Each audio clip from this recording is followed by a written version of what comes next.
Gina, and welcome to the Library Mouse, or welcome back. Happy end of 2024 and the beginning of 2025. I can't believe that it is New Year's Day already. This year went really fast. I remember so distinctly sitting down to create my little reading journal, and I'm definitely going to keep a new one for 2025, but I am going to do things a little bit differently. I thought it would be fun just to do a bit of a reading wrap up. I have never kept track of my books before. Very sporadically, I would keep track of them on Goodreads, but I can't say that I did it consistently. And I can't say, when you read on an ebook, it kind of automatically went to Goodreads. If I had to put it in myself, very often I would forget. So this is the first time I've actually kept a full-on reading journal. And there were some things that I definitely will eliminate next year because I didn't enjoy doing it, but others I will definitely keep. So let's go ahead and see what I read in 2020. So I started out feeling pretty industrious, and I made a 2-page spread for the books that I thought that I might, on the off chance, maybe fill up this entire bookshelf. I did not fill up the entire bookshelf, as you can see, but I did half a page. And so in 2024, my goal was to read 5 books a month, which would round out to 60 books. I did not accomplish 5 books a month, but because some months I read more than 5, I did accomplish my goal and actually read 61 books. Yay, in 2024. I think that's pretty good. Let me move this a little bit. So what I did was I kept track of all my books with a little key. I had to keep adding to it because some books I read, I hadn't thought about the genre and I had to make up a new key.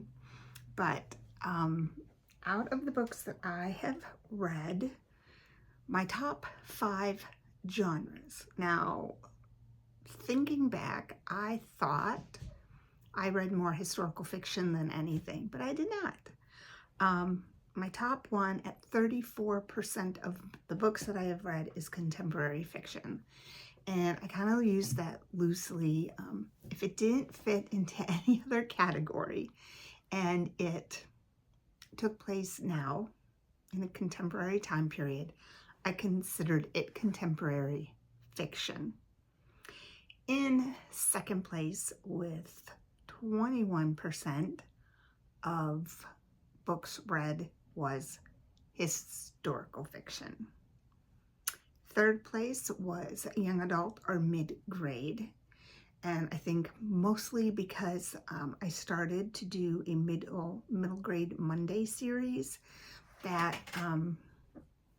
not many people watched. So then I'm like, yeah, maybe it's just me that's enjoying these middle grade books. So I haven't stopped reading middle grade books, but what I've done is I decided to read a Newbery a month.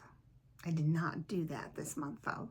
So I'm carrying it over, starting fresh in January with, I believe, the 2017 Newbery winner. But young A middle grade came in third. In fourth, which really surprised me, was mystery and suspense. And I don't generally consider myself like a mystery suspense reader, but I had quite a few. And I think it's because I was reading more Lisa Scottoline, and she kind of has suspense. She writes suspenseful books. And then 5th place was health and fitness. And that was with 5% of books read. So I'm sure that was very exciting for you to hear, but I think it was interesting for me because there were some categories that when planning, I thought that I would really read. Like I had no action adventure books, or what I would consider action adventure. I had no self-help books. I am a self-help junkie. I can't believe I have not read a self-help book this year. I don't know. I read no New Age spiritual books. I really thought I would. I read no how-to books. And I'm thinking I didn't read those because I tend to use those kind of nonfiction books as reference. And I don't really read them from beginning to end. I only read one dystopian. I only read one classic. And then I read The Small of the Mighty, which was it's history. And I didn't put that in any of my categories. So yeah, I read 2 fantasies and that was it. I read Parnasse, and I read Falling Out of Time, which was actually a middle grade fantasy. So that's my reading wrap up. What I would like to do next year is kind of tweak the genres a little bit. I still plan to do some kind of layout like this. I'm not quite sure how I'll do it. I definitely need a new book because this is just falling apart.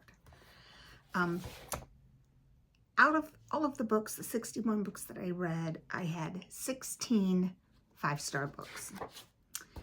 I had a lot of 4s and 4.5, but not that many 5-star. So I'll share with you my 5-star books.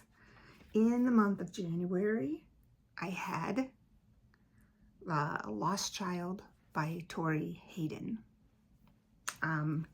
as my 5-star read. In February, I had A Girl Called Samson and The Knitting Circle by Anne Hood. They were both very good books. My favorite book in the month of February was The Knitting Circle. In March, Demon Copperhead was my 5-star book. Demon Copperhead is definitely up there with my top read of 2024, and it was my favorite book in March. In April, I had a nonfiction book as a 5-star, and that was Fast, Feast, Repeat by Jen Stevens, and All the Light We Cannot See, historical fiction. And All the Light We Cannot See was my favorite for the month of April. In May, The Perfect Lie by Lisa Scottolene, I gave 5 stars to. And also Truly Madly Guilty by Leanne Moriarty, I also gave 5 stars to. My favorite was The Perfect Lie by Lisa Scottolene. It was my favorite for May, but it's definitely, I don't think I would consider it like one of my top 5 books for the year. In June, I had The Girls with No Name. Loved that book. And What You Wish For by Catherine Center was another 5-star book. And Catherine Center was my favorite for the month of June. What You Wish For. In July, 5-star was Four Winds by Kristen Hanna. And Earth's the Right Place for Love by Elizabeth Berg. Four Winds by Kristen Hanna was my favorite for the month of July. In August, Mrs. Everything by Jennifer Weiner, 5 stars. That was my only 5-star. And of course, that was my favorite for the month of August. That's also one of my top, that's definitely on my top list for 2024, along with Demon Copperhead, was Mrs. Everything. For September, The Perfect Couple by Ellen Hildebrand was a 5-star read, as that was it. Just The Perfect Couple. Yeah. picked a 4-star for my favorite book, though, and that was Light and Air. In October, I had no 5-star books. I had 4.5s, but I didn't have any 5s. The Women in November was a 5-star book. And Frozen River by Ariel Lawhorn. Nope, that was a 4.5. Small and the Mighty by Sharon McMahon was a 5-star book.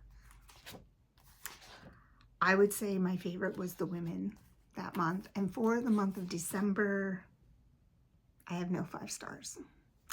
So my top books that I would choose for 2024, in no particular order, is there goes the dog. The mailman is here. Demon Copperhead by Barbara Kingsolver, Mrs. Everything by Jennifer Weiner, and The Women by Kristen Hanna. Those are my top 3 for 2024. So that's my wrap up for what I read in 2024. The last thing that I had challenged myself was to do the 52 book challenge. And they had 52 prompts that you were supposed to read a book that matched it. And I did 21 out of 52. Some of them I just couldn't find a book that I wanted to read that matched that particular prompt. I would like, though, to try this again. I'm also going to participate in Maria Andrea's book club this year. Ellen at Ellen Made Book Club. I'm going to participate in that this year. And I also signed up for the, what is it called? It's the YouTube, or the Booktube judging of the books. I cannot remember the name of it. If I think of it, I know you all know what I'm talking about. If I think of it, I'll put it down below. But I joined that. And so I want to include all of that in my next journal. So I will be doing a video that talks about that too. So yeah, that's my 2024 wrap up. A horrible wrap up. So many bloopers. I don't think I'm going to edit them out, though. I'm just going to leave them because, you know what? That was my 2024. Filled with bloopers. So anyway, thanks for watching. Thanks for being part of my Booktube channel this past year. I started last January, coming up on 1 year, and I've had so much fun and hopefully a lot more fun next year, because I do plan to continue. So, happy reading until next time. Until next year. Bye for now.